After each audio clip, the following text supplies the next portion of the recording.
ঘনিয়ে আসছে প্রাকৃতিক দুর্যোগ। চারিদিকে একের পর এক বিপর্যয়ের মাঝে তামিলনাড়ু উপকূলে জেলেদের জালে ধরা পড়ল বিরল ও বিশাল আকারের এক মাছ, নাম ডুমসডে ফিশ। এটি ওরফিশ নামেও পরিচিত। এক নয় দুই নয়, প্রায় 30 ফুট লম্বা। ইতিমধ্যে সোশ্যাল মিডিয়ায় ভাইরাল ডুমসডে ফিশের ভিডিও। কিন্তু মাছের সঙ্গে প্রাকৃতিক দুর্যোগের কি সম্পর্ক? জাপানের প্রাচীন বিশ্বাস অনুযায়ী ওরফিশ ভূপৃষ্ঠের কাছাকাছি এলে প্রাকৃতিক দুর্যোগের ক্ষেত্রে অ্যালার্মিং বলে মনে করা হয়। সেই বিশ্বাস অনুযায়ী এই মাছ জলের নিচে ভূমিকম্প অনুভব করতে পারে এবং মানুষকে সতর্ক করার জন্য উপকূলে উঠে আসে।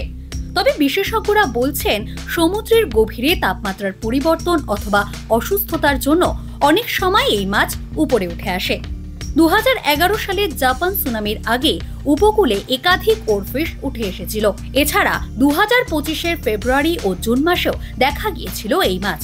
এবার তৃতীয়বার তামিলনাড়ুর উপকূলে এই মাছ দেখা মিলতে আতঙ্ক ছড়িয়েছে। তবে বিজ্ঞান ও সংস্কারের দ্বন্দ্বের মাঝে এই মাছ সত্যিই কোনো অশনি সংকেত বহন করছে না তো? সেটা সময়ই বলবে।